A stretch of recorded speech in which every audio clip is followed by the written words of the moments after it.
welcome back to the series. So, how hard should you actually train? I get this all the time with women because, again, when we've come from classes and when we've come from believing that we shouldn't really be pushing too hard, we might get injured, we might get bulky, or we might get a little bit sore. Sometimes that scares us, right?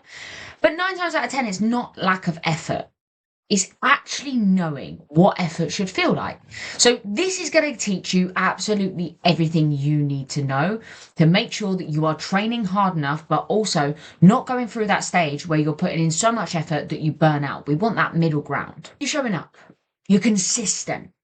You're eating well, sticking to your calories, whatever it may be. You're going to the gym. You're following the plan. You're putting it all in, but nothing's changing. And somewhere it says there in the back of your mind, you're going, what am I doing wrong? Am I broken? Is it me? Am I the problem? Have I got to change this? Have I got to change that? And then you go into a spiral and end up pressing the fuck it button anyway and sacking it all off because you're not getting the progress that you rightly deserve. How do I know that? Because that was me too. Let's not get too close into that picture. I was doing everything right. I was sticking to a calorie deficit. I was training consistently and I was guessing the weight, the rep range, how many sessions, how many things should I be doing in each session, how long should I spend in the gym? And there was so much information out there that I just felt so overwhelmed and I genuinely just wasn't making any progress.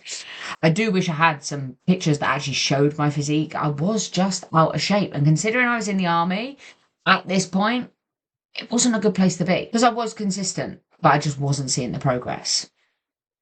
So I want to just break it down right now and let you know that you are not broken.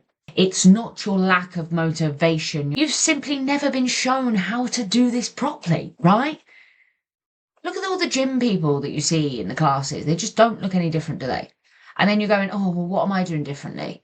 What do I need to do differently? Everybody is different and everybody needs individualized programming. Women who see results and those that stay stuck. There is a massive gap and nobody's talking about it until now. So with this, what's keeping you stuck? I'm going to tell you. Comfortable weights. The amount of women that I have trained over the years in the army and out of the army that I train face to face and online.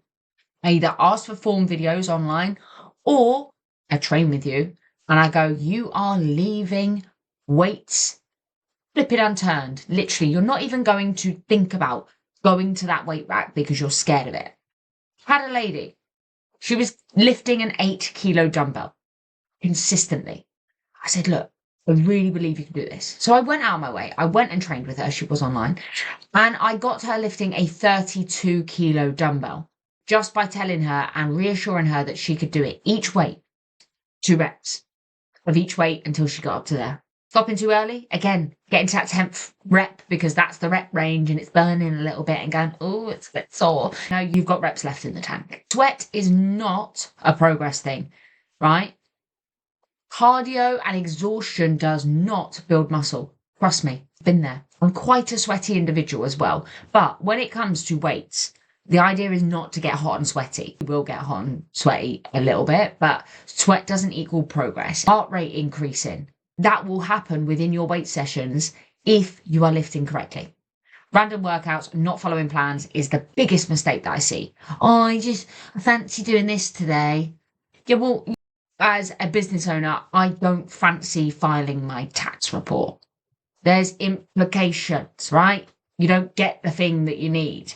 So again, these habits share everything the same, right? Everything is the same in this. Ignore how hard you're actually working. So what actually makes progress, you're asking?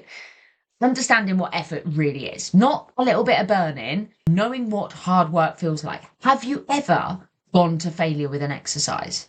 Probably not.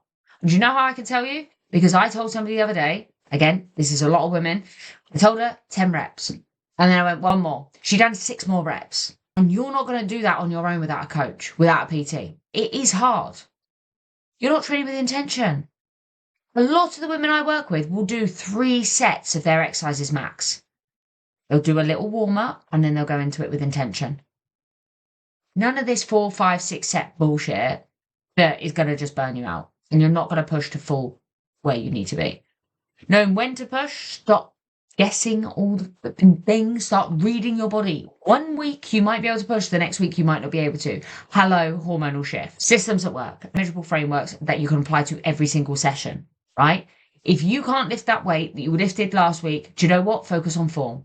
There's always something we can do around it. So the RPE scale, rate of perceived exertion, it is the most powerful and simplest tool that you will ever use. It is your effort compass. So 7 out of 10, 3 reps left in the tank, right? That could be at a 12 rep range. You're aiming for 12. You have 3 reps left in the tank. That's a 7 out of 10 effort. Again, 8, 2 reps left in the tank. 9 is like, I could have possibly pushed 1 more rep. 10 is like, I have gone to complete and utter failure. There are not many women that have actually truly done that. It is very hard. Your mind will give up before anything, right? So I want you to comment below what you think the RPE for this deadlift is for me, right? So I'm going to just thing it here. Just look at me, my facials, my body, the movement, how it looks. That's 2 reps. 3, 4. It's going to judder. Here we go. Needed a little bit of a reboot. And I've come in there. So that was the last rep. Out of 10 RPE scale, comment below or drop me a message of what you think that was. Feel free to rewatch it as well. If you want the link, it's here. So again, if you can do 15 reps and you may be doing 10, more weight. Failed at rep 4, you are not adding any more weight, especially if it's like 10 rep range. Too heavy, you're not going to have control. Your form breaks down. Again, maybe 2 reps left in the tank. That's the sweet spot for a lot of people that I speak to. So here's my example. A lovely lady. She was training 4 to 5 times a week in this picture here. Always facing the burn and burnout, right? Always sweating, always tired, always consistent. She was hitting her calories every single day. 1,500 to be precise. Her body just wasn't changing. She was like, what is going on, Dan? I didn't completely transform her life, right? I have said 3 sessions a week. I've changed how hard she trains, simply building up the volume. Over the last 3 months, that is her transformation because we've increased her food and she is lifting heavier than before. She is stronger and she's performing the exercises with intent, right?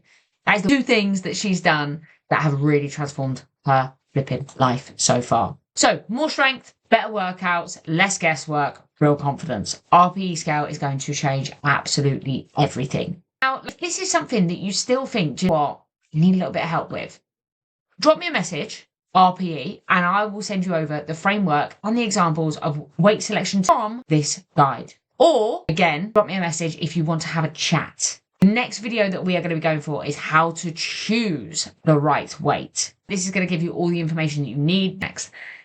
If you need anything from me, DM me on Instagram or on any kind of social media platform, and I will endeavour to help you.